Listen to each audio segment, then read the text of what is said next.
อายหมดแห้งมาเห็นห้องเศร้าเหลือแต่ความว่างเปล่าบ่มีเจ้าจากว่าไปใส่เข้าของเสื้อผ้าเก็บไปจนหมดเหลือแต่จดหมายอีก2อ่านเบิ่งข้างในโอ้แฟนอายหนีไปแล้วนะน้องเขียนบอกว่าสู้ความจนบ่ไหวเดี๋ยวนี้พบทางเลือกไหมที่สดใสและงดงามกว่าเขียนคำลงท้ายว่าขอโทษที่น้องจากลาที่อยู่จังใดแล้วนะขาดน้องกันดาเป็นกำลังใจแต่นี้ต่อไปอายบ่มีคนดีเหมือนเก่า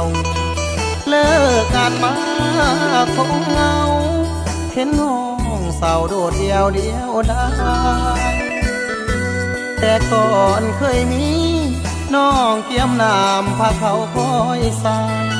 คอยเช็ดเสื้อให้กำลังใจเดี๋ยวนี้อายเหลือแต่ความเหงา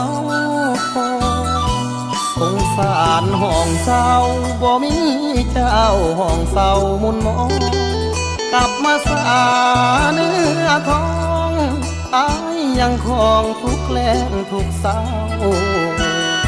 หากว่าได้ดีน้องอย่าลืมมายามถามข่าวหากได้ทุกมือได้ฟ้าวคืนน้องเศร้าที่เจ้าเคยนอน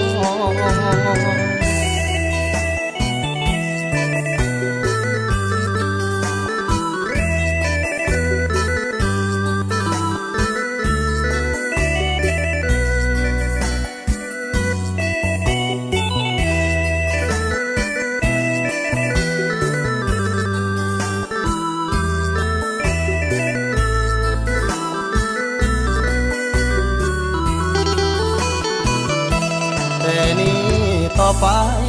อายบ่มีคนดีเหมือนเก่าเลิกงานมาคงเหงาเห็นห้องเศร้าโดดเดียวได้แต่ก่อนเคยมีน้องเตรียมน้ำพาเขาคอยสายคอยเช็ดเสื้อให้กำลังใจเดี๋ยวนี้อายเหลือแต่ความเหงาสงสารห้องเศร้าบ่มีเจ้าห้องเศร้ามุนมองกลับมาสาเนื้อทองอายยังคองทุกแรงทุกเศร้าหากว่าได้ดีน้องอย่าลืมมายามถามข่าวหากได้ทุกมือได้ฟ้าวคืนน้องเศร้าที่เจ้า